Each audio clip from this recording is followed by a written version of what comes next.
Hi boys and girls, I'd like to talk to you about how to make a rubbing plate. If you watched the Charlie Harper Cardinal video, you might have seen that I made a rubbing plate for that project. So I just want to talk to you a little bit more about how to create one, maybe how to make one a little bit more simple, that's not as complicated as the Charlie Harper one. So the materials you're going to need scissors, you're going to need cardboard, you're going to need glue, paper, and crayons that don't have any paper on them. And I'll show you each step of the way. So what I did for mine was I got some thicker cardboard. This is the side of a baby wipes box. And you can see that it has just a little bit more of a thickness to it than the food containers, like a cereal box or something like that. So I used this edge for the bottom of my rubbing plate. And then I used, for the little pieces on top, I used the food box because it's a lot easier to cut. So I just cut out some triangles on this one and I glued those down. I cut out some raindrops on this one and I glued those down. So let me show you how it works. In case you didn't take a look at the Charlie Harper video, I'll show you how these work.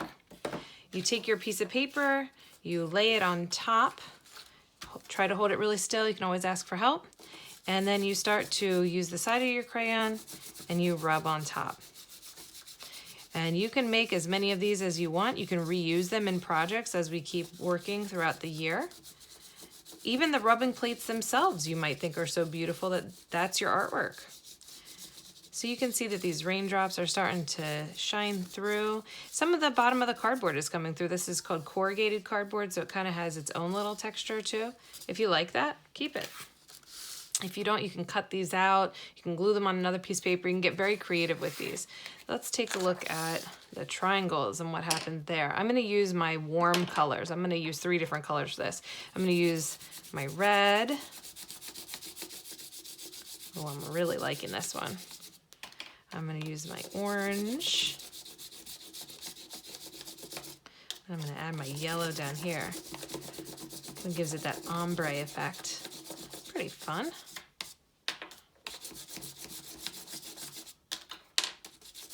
And if you didn't see the Charlie Harper video, I'll put my little cardinal over here so you guys can see what he looks like, or she.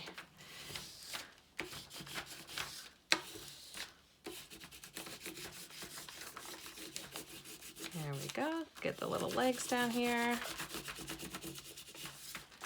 It's a really fun technique. All right, so those are ones that I had already made. So let me talk to you about how to make one. So I have my bigger piece of cardboard, my thicker piece of cardboard, and I've started to cut out some shapes. So you can just start to cut. So if you want, you can take your scissors and you can just come up with some fun shapes. It can be any shapes you want. It could be that right there. There's a shape. Or you could take your pencil or your pen and you can draw on it. Maybe you want to create your name.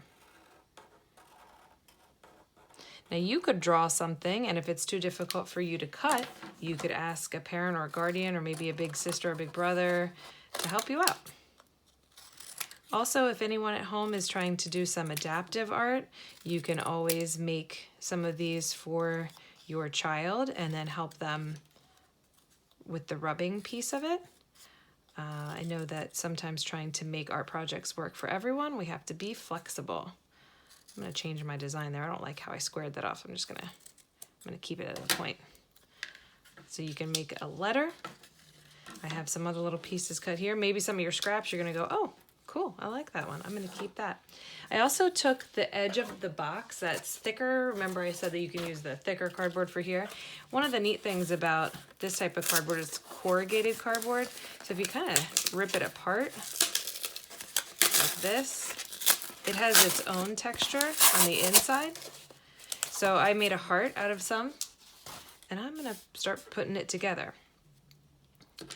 So you can put your glue on. I like to put it on the colored side for whatever reason.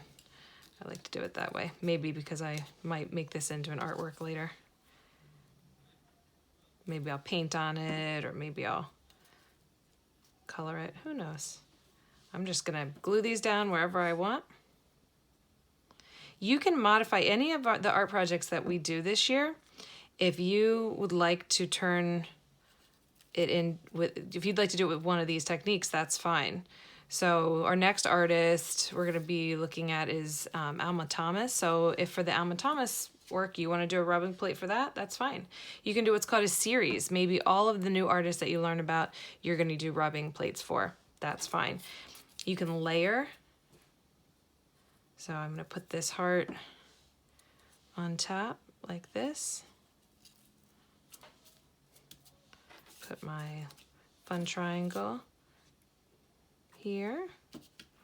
Now this is not glued down yet, but once it's nice and glued down, then you can take your piece of paper and you can put it on top and you can try to rub with it. I'm gonna go ahead and just try and see what happens.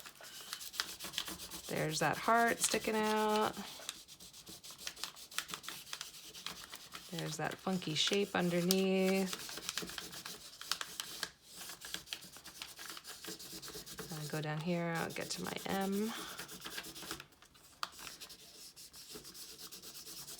There we go. And when you're all done, you can even take a look and see how the shapes are.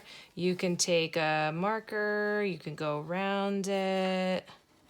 You can add other colors to it. If you did this on a thicker paper, like an index card or some watercolor paper, you can take watercolors on top of it. And that's a really fun look when it's all done. So have fun, explore, and stay creative.